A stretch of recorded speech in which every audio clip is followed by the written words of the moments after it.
warahmatullahi wabarakatuh. Perkenalkan, nama saya Muhammad Ijatan dan NIM saya 50122111102. Saya berasal dari kelas Sosiologi 5D. Dalam kesempatan kali ini, saya akan menjawab pertanyaan nomor 1 menggunakan SPSS dalam ulangan analisis penelitian kuantitatif.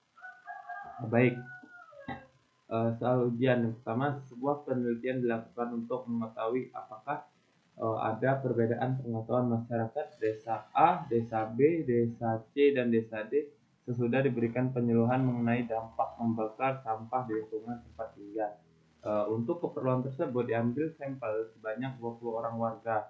Hasil penelitian menunjukkan data sebagai berikut. Hipotesis yang dioperasionalkan adalah terdapat perbedaan pengetahuan masyarakat desa A, B, C, dan D setelah diberikan penyuluhan. Tentukan uji statistik yang tepat untuk membuktikan hipotesis tersebut dengan menggunakan signifikansi hipotesis 5%. Selanjutnya kita buka SPSS-nya. Selanjutnya ke variable view. Dalam variable view ini variabelnya ada desa dan pengetahuan. Selanjutnya kita ke measure. Kita ubah. Untuk desa ini measure-nya nominal, sedangkan untuk pengetahuan ini ada ordinal. Selanjutnya kita ke label. Label ini ada desa. Yang kedua ini pengetahuan, ini ada pengetahuan penyuluhan. Baik, selanjutnya ke value. Value ini kita ketik 1. Labelnya desa A. Kita add. Kedua, selanjutnya English label desa B. Saya lagi value 3. Label desa C. Saya lagi 3. Angka 4. Label kita ke desa D. Kita add. Setelah kita add, kita oke. Baik, dari desa A,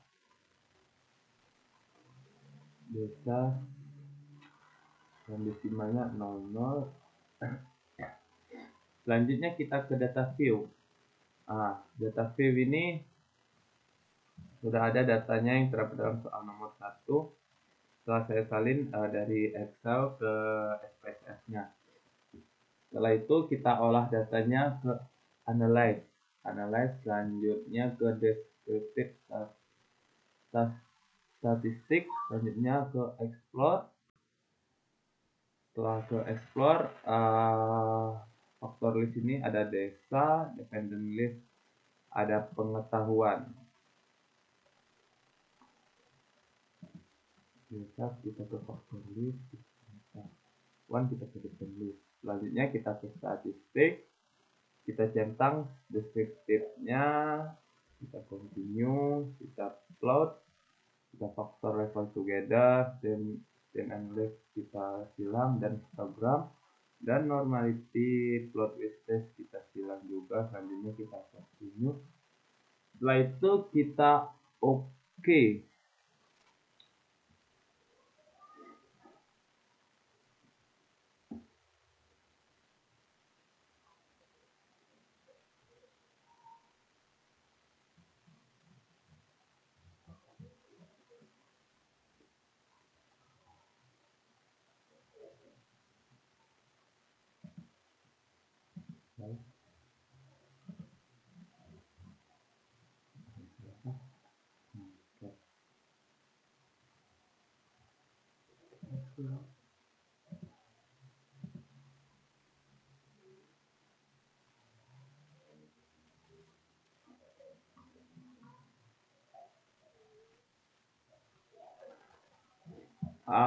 Baik, selanjutnya ini terdapat hasil uji statistiknya. pengetahuan penyuluhannya.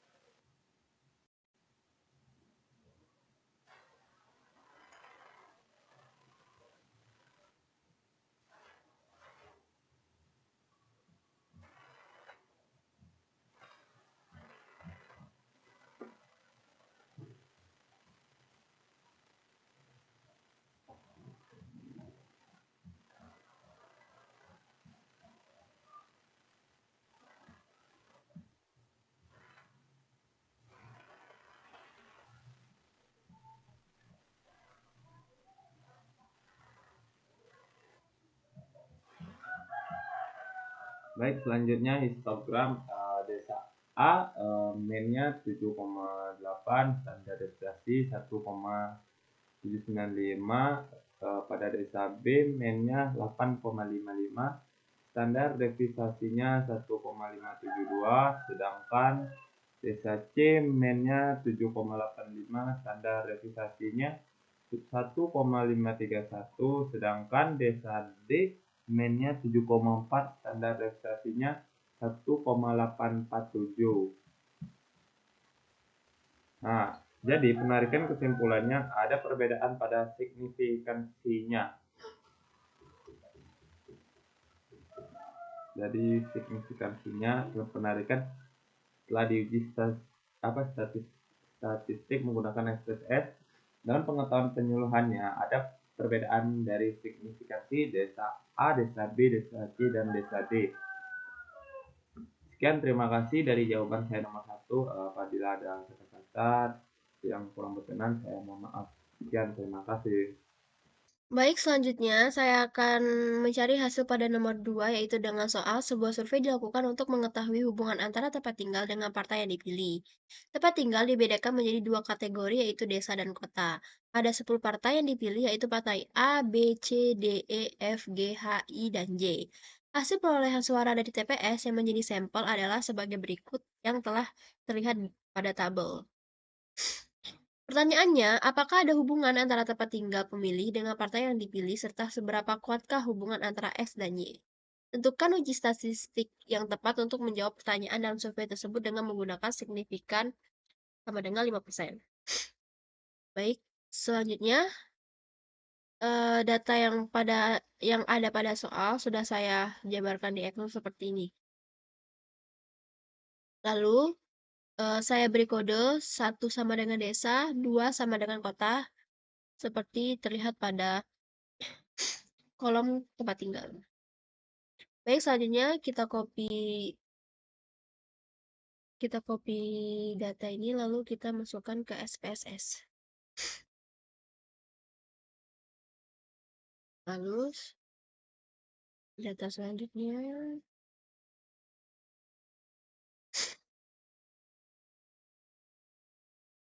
sudah seperti ini. Selanjutnya ke variable view, ubah namanya, kita kasih inisial aja.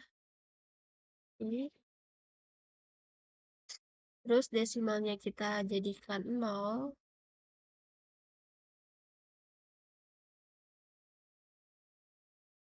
Terus pada label ini kita masukkan tempat tinggal. Lalu selanjutnya partai dan frekuensi. Di value tempat tinggal, kita masukkan 1, yaitu dengan label desa.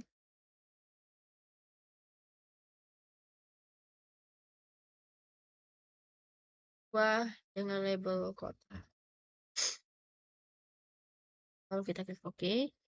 Di partai, 1 dengan label partai A, kita add. 2 B, 3 C, 4 D, 5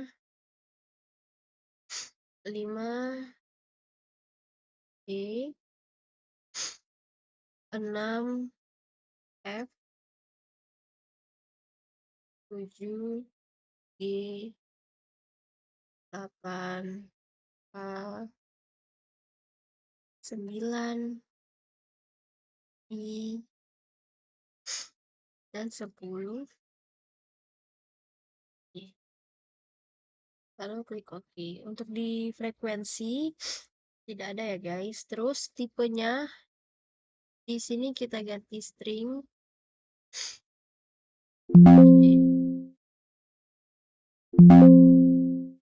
Ini juga string. Terus di width kita kaitkan menjadi 10 di tempat tinggal dan partai. Lalu setelah itu kita ke data view. Nah, munculnya seperti ini ya guys. Terus kita ke data, terus ke weight case, terus klik weight case by, frekuensinya kita masuk ke frekuensi variabel, terus klik OK. Nah, terus ini kita abaikan saja. Selanjutnya kita ke analyze, lalu ke cross tab,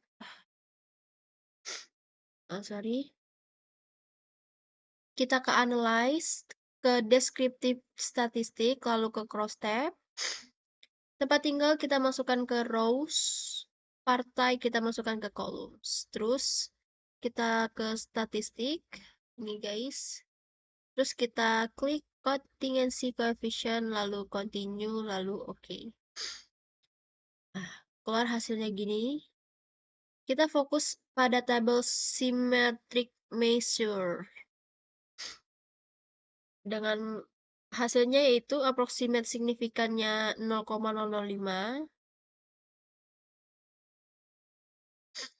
Lalu nih guys, pengambilan keputusannya, jika nilai approximate signifikan p-value kurang dari 0,05, maka berkesimpulan ada hubungan yang signifikan.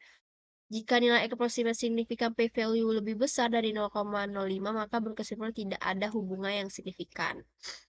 Pedoman derajat hubungan koefisien korelasi yaitu 0,00 sampai 0,20 sangat lemah, 0,20 sampai 0,40 sama dengan lemah, 0,40 sampai dengan 0,60 sama dengan sedang atau cukup, 0,60 sampai 0,80 sama dengan kuat, 0,80 sampai 1,00 sangat kuat.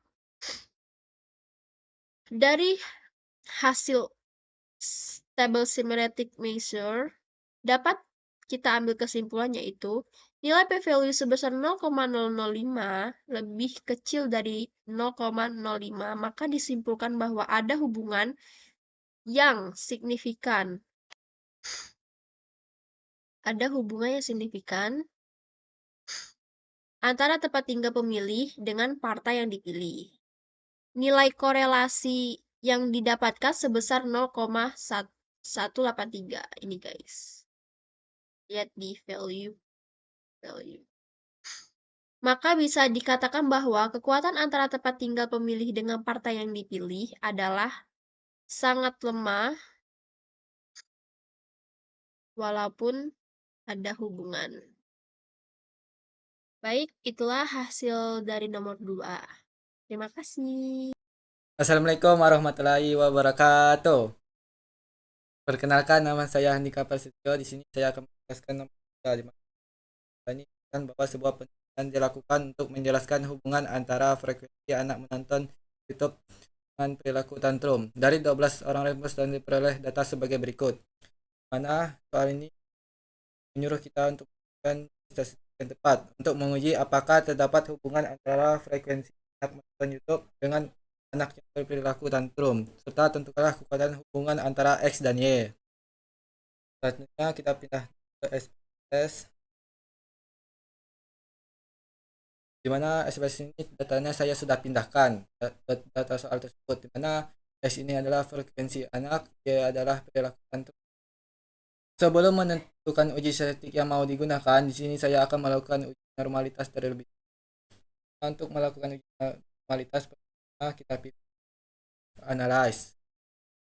Selanjutnya kita pilih descriptive dan selanjutnya kita pilih explore. Nah, kita salin semuanya lalu kita pindahkan ke dependencies. Sudah itu kita klik load.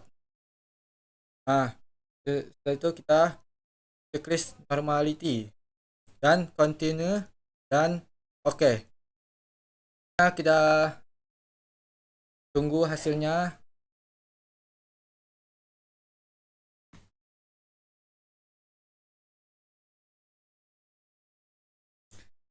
Nah, mana di sini kita melihat di mana jika signifikansi lebih dari 0,05 di individu bawah data berdistribusi. Sebaliknya jika nilai signifikansi kurang dari 0,05 menunjukkan bahwa data tidak distribusional. Nah, di sini kita lihat bahwa signifikansi di frekuensi anak 0,041.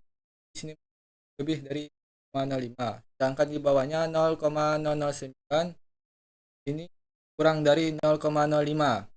Karena kan di sini ada data signifikan yang kurang dari 0,05 dapat disimpulkan bahwa data tidak normal. Karena data tidak distribusi normal, maka uji korelasi Spearman menjadi pilihan yang tepat untuk menganalisis hubungan di soal tersebut. Meskipun data ini sebenarnya berskala interval, kita dapat memperlakukan sebagai data ordinal untuk tujuan analisis.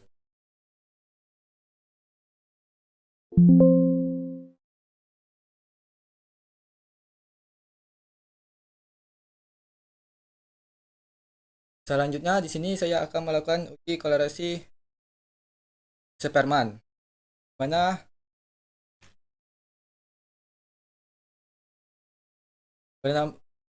Di mana untuk melakukan uji korelasi Spearman, pertama-tama kita pilih analyze. Selanjutnya derived. Nah, kita salin semuanya serta dan pindahkan ke variabel. Ini kita klik Spearman dan ketik OK. Dan kita tunggu hasilnya.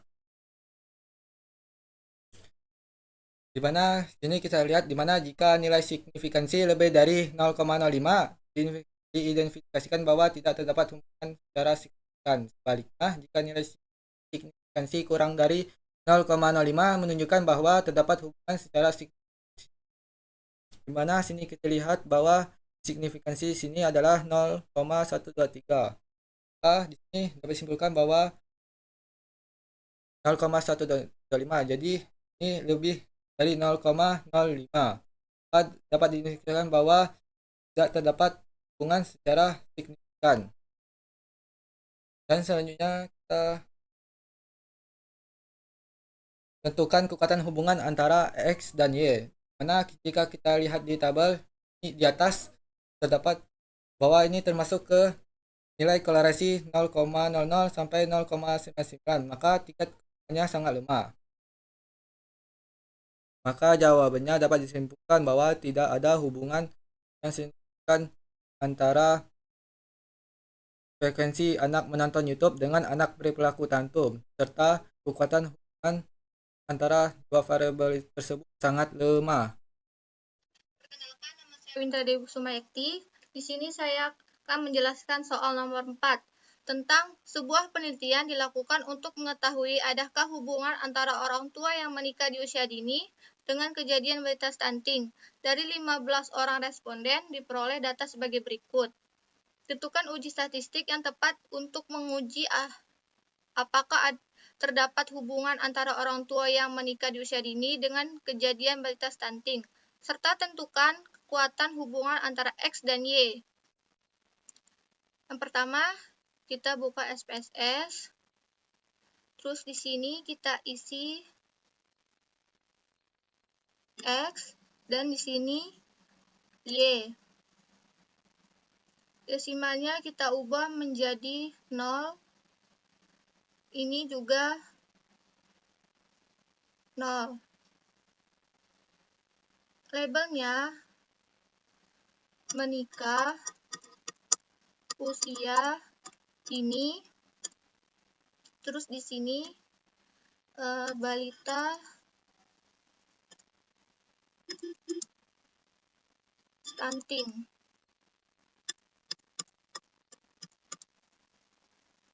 Selanjutnya kita ke data view.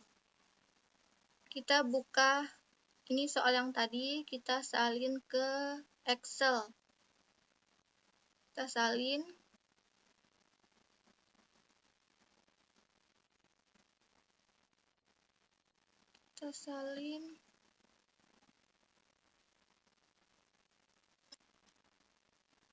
Ke SPSS.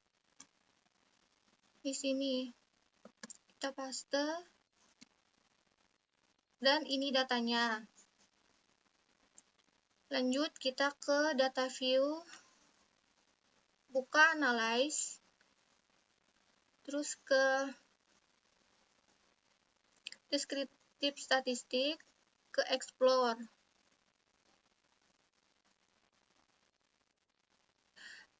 Menikah usia dini X ditaruh di dependent dan balita stunting Y diletakkan di independent. Terus kita ke plots. Tekan normality. Terus continue. Selanjutnya OK. Ini hasil data dari test of normality. Ini datanya. Jadi kesimpulannya test of normality apabila signifikan lebih besar dari 0,05 maka datanya normal. Selanjutnya kita ke data kedua. Pertama buka analyze. Terus ke regression, linear. Terus ini letakkan ke dependent, balita stunting ke independent. Tekan plots, terus normal for bality plots, continue, terus OK.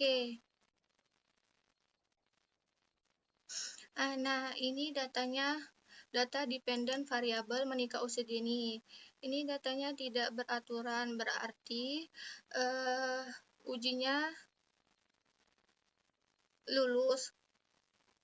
Dengan gambar seperti ini berarti ujinya dinyatakan lulus. Terus kita keluar. Kita ke data ketiga, yaitu pertama buka analyze, terus compare means. Kita tekan means. Terus ini diisi menikah usia dini ke dependent, balita stunting ke independent. Klik option.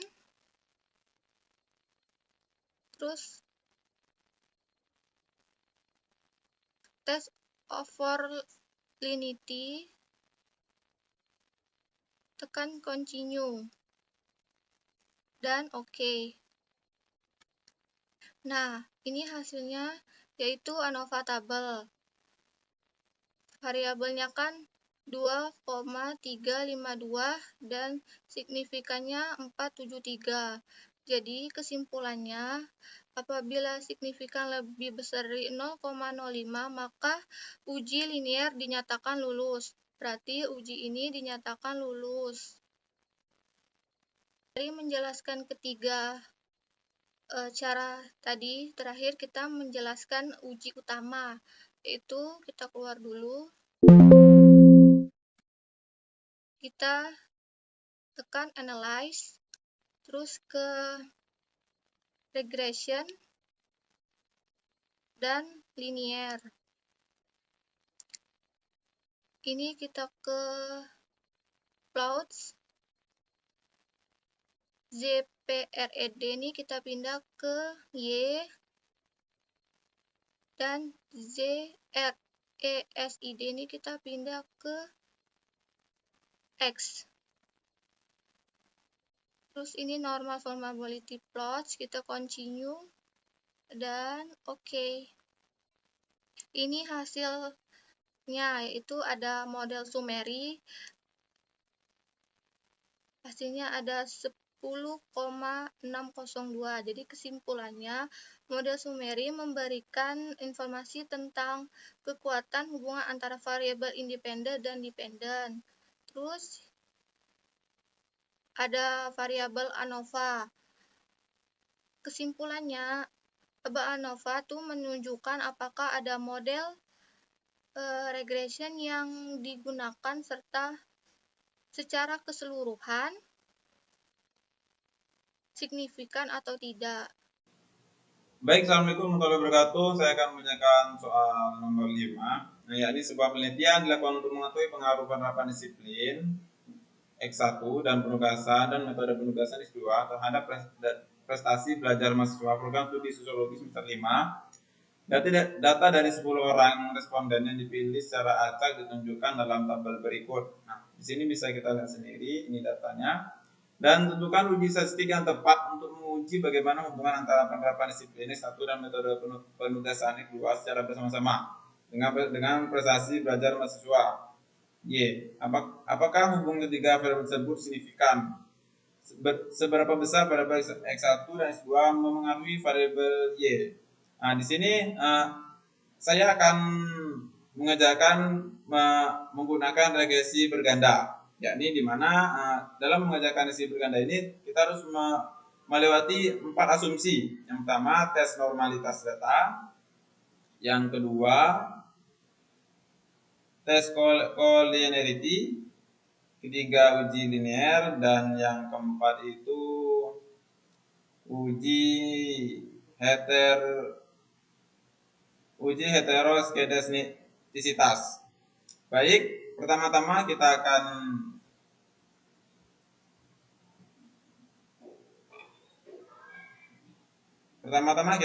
ke SPSS.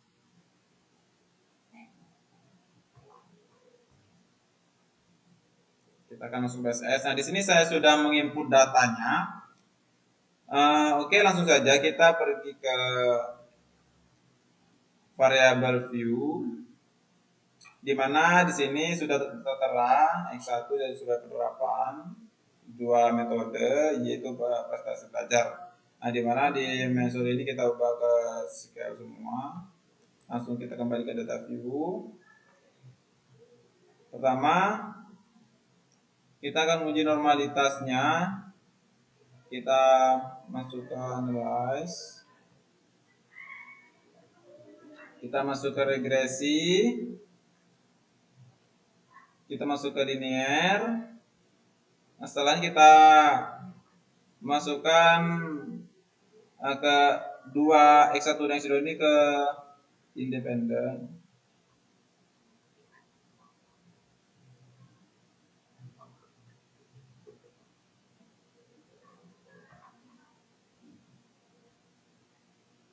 Oke. Nah, proses belajarnya kita masukkan ke dependen. Oke, kita masuk ke statistik. Kita sini kita masuk ke plot ya. Langsung ke normal. Di sini normal kita centang. Kita langsung continue. Kita oke. Oke, tunggu sebentar.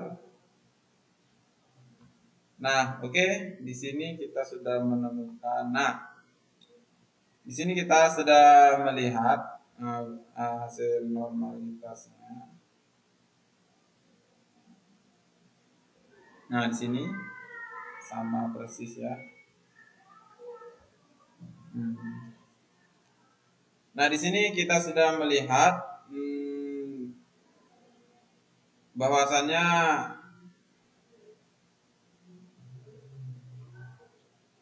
sudah ini titik-titiknya sudah tidak terlalu lebar ya, dari tidak terlalu jauh dari garis tengah ini, maka uji maka data ini normal data ini karena tidak titik-titik ini tidak terlalu melebar dari garis tengah ini. Mungkin lanjut ke tes collinearity dan kita masuk tes lagi, kita analyze, masuk ke regresi linear, kita masuk ke plot tadi itu, kita hapus dulu normalnya biar kita ke continue dulu, kita masuk ke statistik, kita kan tadi menguji collinearity, jadi kita tentang yang collinearity, continue, oke.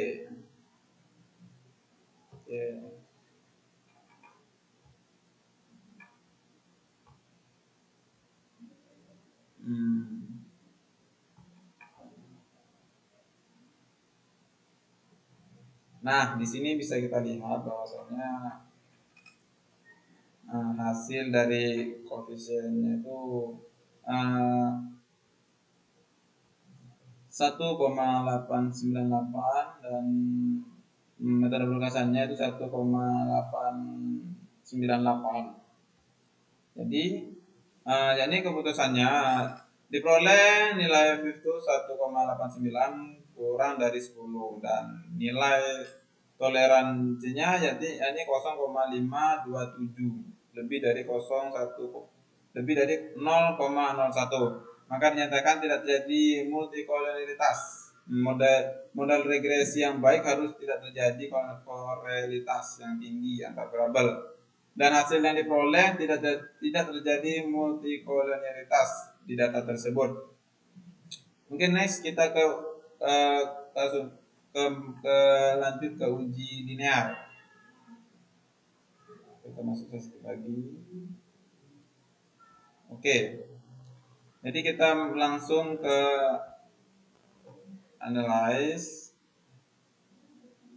comprehend mains, masuk ke mains. Nah, setelah ini penerapan disiplin kita masukkan ke independen, dan ininya juga masukin. Prestasi belajar kita pindahkan, kita langsung ke dependent list. Nah, kita masuk option. Nah, kita tentang yang class of linearity dan ANOVA table, continue, kita oke.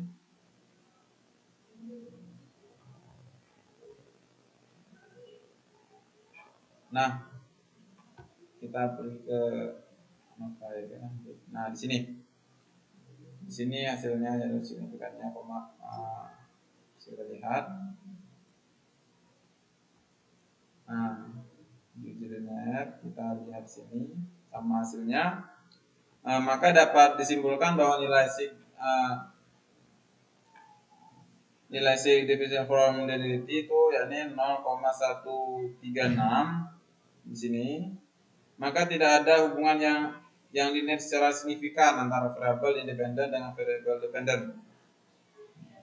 Jadi lolos dari uji linear. Oke, next kita ke yang terakhir, ini keempat, uji heteroskedastisitas. Kita ke tes lagi, kita analis lagi ke regresi linear. Di sini kita akan lihat di plot. Kita lihat bisa sini dulu. Nah, di sini kita dulu.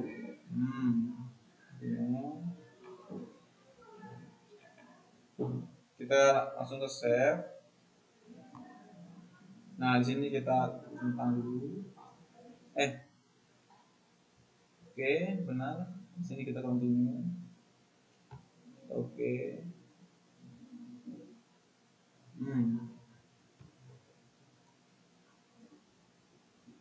Nah, di sini sudah terdapatkan hasilnya. Kita harus mencari ini dulu. Kita ke transform sini dulu ya. Setelahnya kita ketik ABS strip dan press. Jadi kita pencet Alt. Nah, yang ABS ini kita pindahkan ke atas. Oke. Nah, sini sudah muncul ya. Kita pencet. Kita pindahkan ke samping. Nah, kita oke dulu. Nah, kita pindah ke sini. Nah, di sini sudah tertera. Oke, next kita ke analyze lagi ke regresi linear. Kita masuk kita pindah ini ke sini. Nah, kita masukin ABS-nya, ABS test tadi. Oke, kita lihat save. Nah, di sini aku dulu. Oke. New dan kita oke.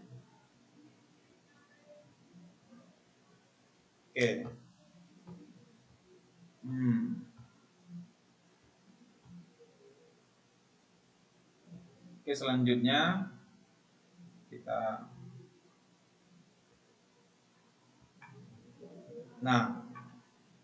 di sini hasilnya tadi. Ini kan.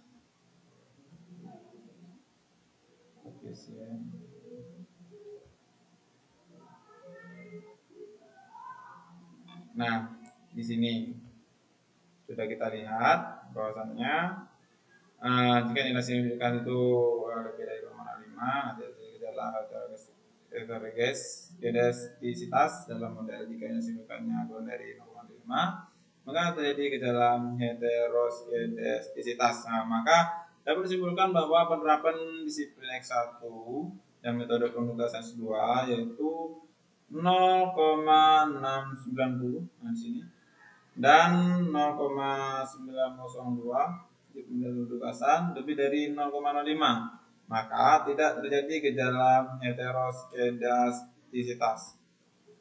Mungkin cukup itu yang bisa saya sampaikan.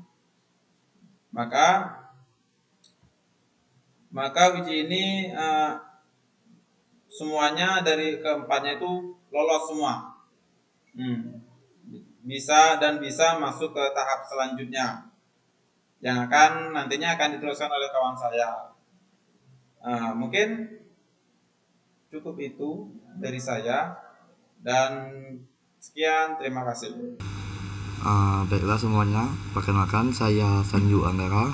Kali ini saya akan menjelaskan soal SPSS nomor 5. Itu kita masuk ke datanya dulu.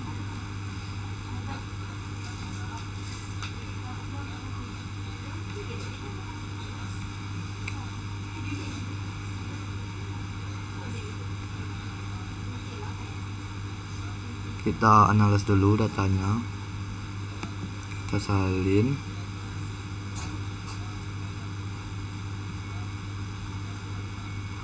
Kita masuk ke aplikasinya.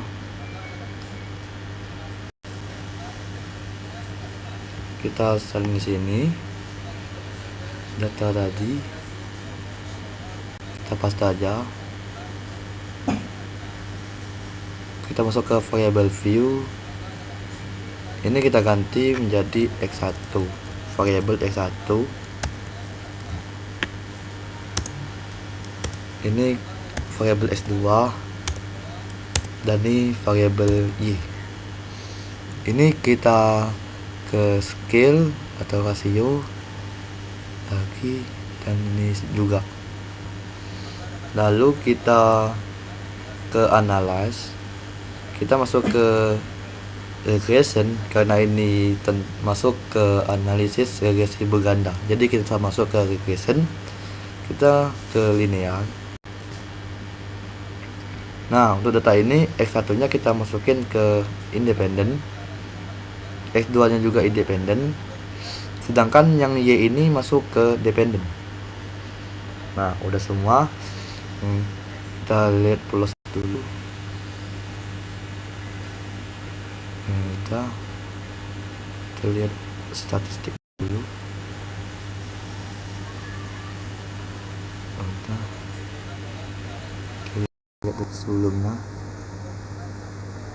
data. Nanti kita oke aja.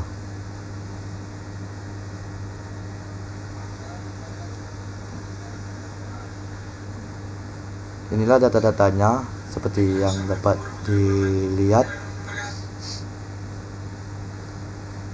Ini data lengkapnya. Nanti saya jelaskan ini. Yang pertama itu ada model summary. Adjusted R-square ini menunjukkan yang ini menunjukkan proporsi variasi Y ataupun prestasi belajar yang dijelaskan oleh X1, yaitu penerapan disiplin, dan juga X2. Variabel X2 itu metode penugasan. Dan juga diketahui nilai adjusted R-square itu sebesar 0,862. Kita lihat di sini, ini 0,862. Maka pengaruh variabel independen Y atau prestasi belajar mahasiswa studi sosiologi semester 5 itu sebesar 86%.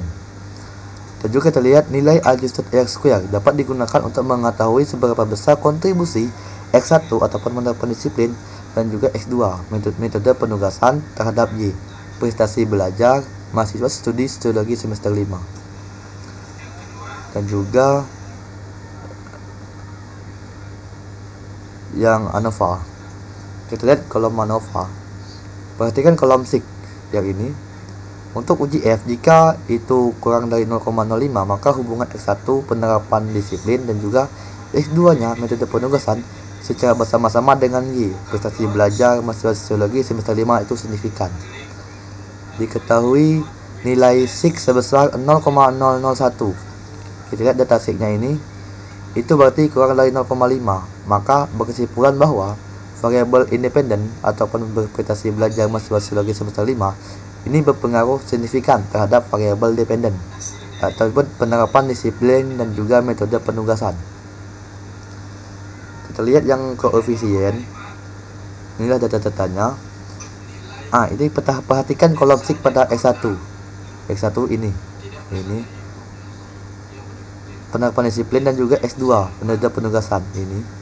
Jika P itu kurang dari 0,05, maka variabel independen memiliki pengaruh signifikan terhadap Y ataupun prestasi belajar mahasiswa sosiologi semester 5. Nilainya yaitu 0,191. Ini nilainya. Maka tidak ada pengaruh secara signifikan. Dan juga nilai SIG variabel X1 penerapan disiplin sebesar 0,001. Ini itu berarti kurang dari 0,05. Maka berkesimpulan bahwa variabel X1 penerapan disiplin berpengaruh signifikan terhadap variabel Y ataupun prestasi belajar mahasiswa sosiologi semester 5. Dan juga nilai SIG variabel X2 metode penugasan. X2 metode penugasan sebesar 0,518 ataupun kurang dari 0,05. Maka berkesimpulan bahwa variabel X2 ini metode penugasan tidak berpengaruh sama sekali, tidak berpengaruh signifikan terhadap variabel Y ataupun prestasi belajar mahasiswa sosiologi semester 5 karena nilainya 0,518, maka itu lebih dari 0,05. Dan juga kita lihat yang di bawah ini juga lanjutannya, analisis persamaan regresi berganda. Nilai konstanta yang diperoleh sebesar 27,512. Datanya ini, yang ini, dan dapat diartikan bahwa jika variabel independen bernilai 0 atau konstan, maka variabel independen sebesar 27,512. Nilai koefisien regresi variabel X1 penerapan disiplin bernilai positif sebesar 1,000 apun 1000. ini datanya, ini yang ini 1000, maka dapat diartikan bahwa jika variabel X1 meningkat, variabel Y juga akan meningkat. Begitu juga sebaliknya.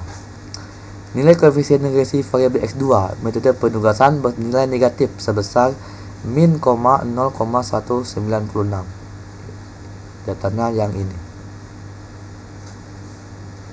Yang ini datanya.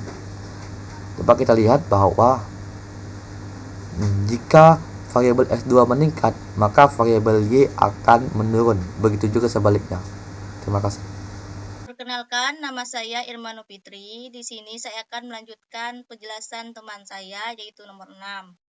Pertanyaannya, sebuah penelitian dilakukan untuk menguji metode pengajaran mana yang paling baik dalam meningkatkan hasil belajar mahasiswa sosiologi pada mata kuliah bahasa Inggris. Untuk keperluan tersebut, diambil sampel secara acak dengan data sebagai berikut. Di sini terdapat 3 metode yang digunakan. Yang pertama ceramah, yang kedua debat, yang ketiga games. Ini data nilai yang didapat, ada 8 responden. Kemudian, tentukan uji statistik yang tepat untuk menguji hipotesis terdapat perbedaan yang signifikan antara metode ceramah, metode debat, dan metode games dalam meningkatkan hasil belajar mahasiswa sosiologi pada mata kuliah bahasa Inggris dengan menggunakan signifikan 5%. Kemudian kita pergi ke Excel.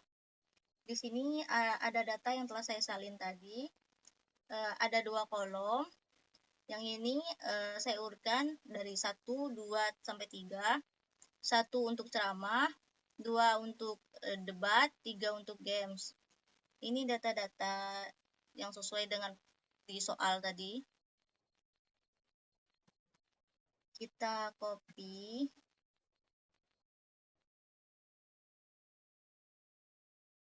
Kita copy dulu. Kemudian kita pergi ke SPSS, ke data view. Ini data view, ini variabel view. Kita ke sini dulu, kita ketik metode. Di sini nilai. Kemudian di values kita isi ini 1. Labelnya ceramah sesuai dengan metode tadi. Ini 2. Debat. Ini 3. Games. Terus kita add-kan, pencet OK. Kemudian kita ke data view. Di sini kan ada 2 kolom, nah metode, nilai. Kemudian kita copy. Ini data yang tadi. Terus kita ke variable view, kita pencet analyze, kemudian descriptive static, ke explore. Nilai kita isi di dependent list, metode kita isi di factor list. Kemudian kita pencet plots, kemudian normality plot, with test, continue, pencet OK.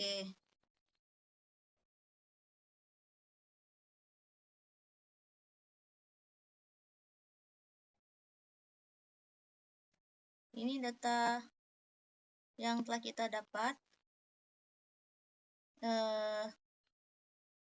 Di sini ceramahnya 53,50. Ini 6 debat 68,37. Ini games 68,62. 50. Untuk tes normality-nya kita menggunakan Shapiro-Wilk. Ini menunjukkan metode ceramah, P value-nya 0,954. Untuk debat 0,940. Untuk games 0,920. Ini artinya semua nilai p-value-nya lebih besar dari 0,05, artinya data berdistribusi normal. Kemudian kita menguji homogenitas variannya. Kita pencet analyze, terus comparison mean, terus kita pencet one way ANOVA. Untuk nilainya kita isi di dependent list, metodenya kita isi di faktor. Kemudian kita klik options, terus homogenitas ini, terus kita pencet continue.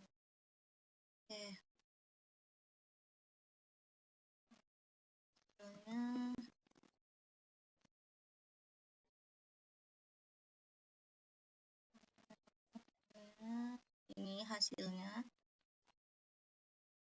ini sama yang tadi, sesuai, distribusinya normal.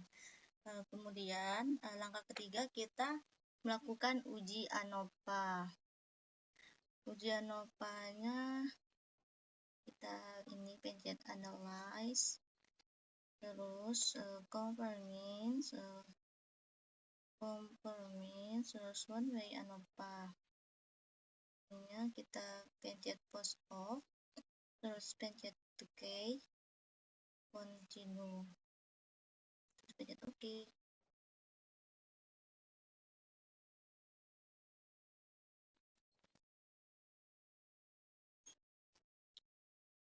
Dan untuk hasil uji one way ANOVA-nya menunjukkan F-nya di sini mana ANOVA,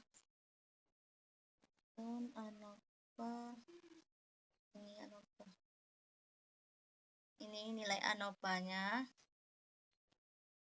F-nya 14,038, derajat kebebasannya 2 dan 21, p-value-nya 0,00, berarti kurang dari 0,05, karena p-value-nya lebih kecil dari 0,05, HO-nya ditolak.